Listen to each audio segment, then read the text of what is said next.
बिहार के राजनीति की दिशा और दशा लगातार बदल रही है। आज एमएलसी चुनाव में या यूं कहें विधान परिषद के चुनाव में आखिरी तारीख है नॉमिनेशन की। सारे दिग्गज अपना नॉमिनेशन धूम धड़ाके से कर रहे हैं। दूसरी ओर आरएलएम के महामहिम पार्टी के सर्वे सर्वा उपेंद्र कुशवाहा जी मकान पे पटना आवास पे सन्नाटा था, खामोशी थी। हम बहुत प्रयास किए। आरएलएम के उनकी पत्नी सासाराम से विधायिका है स्नेहलता कुशवाहा जी, और चुनाव के दरमियान कई लोग उनको बहुत ज्यादा सहयोग किए। उनके जाति के भी लोग थे, अन्य लोग भी थे, और उन सबों से मैं मिलने का प्रयास किया, आरएलएम का पक्ष जानने का प्रयास किया और निष्पक्ष रूप से उनसे जानना चाहा कि क्या होगा आरएलएम का और उपेंद्र जी अब क्या करेंगे, उनके बेटे के राजनीतिक भविष्य क्या है।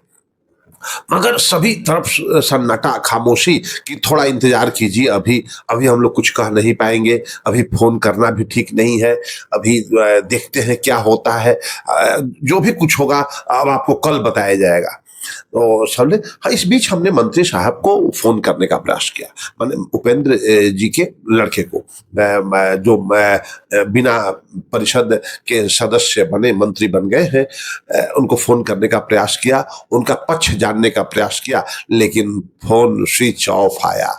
राजनीति में क्या क्या होगा, किस करवट राजनीति लेगा, यह बड़ा हमेशा से दिलचस्प रहा है।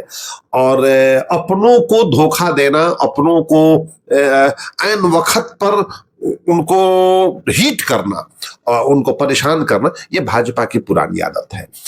इस बार भाजपा के चक्रव्यूह में फंस चुके हैं उपेंद्र कुशवाहा जी। लेकिन इस तरह की राजनीतिक झंझावत में तो उपेंद्र जी बहुत फंसे हैं और निकले भी हैं।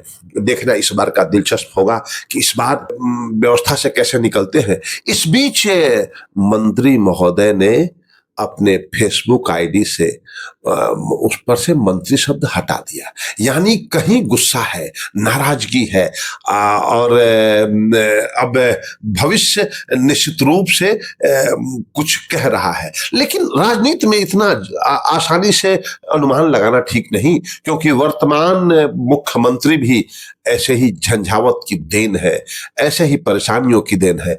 वर्तमान मुख्यमंत्री भी अपने पिता के गोद में राजनीति सीखे और पहली बार जब मंत्री बने तो खूब हो हल्ला मचा, कई तरह की परेशानियां आई। इनमें के भी मंत्री बनने पर हो हल्ला मचा था और बहुत हो हल्ला मचा था कि बिना सदस्य हुए कैसे ये शपथ ग्रहण कर रहे हैं। तो इस बार क्या होगा, एक नीतीश जी के पुत्र तो सेट हो गए, उनको एमएलसी का टिकट मिल गया, और ये अभी राजनीति के चक्रव्यूह में फंसे हैं। इस चक्रव्यूह को कैसे तोड़ना है, कैसे टूटेगा, यह बड़ा दिलचस्प होगा और आने वाले दिनों में बिहार की राजनीति की दिशा और दशा को तय करेगा।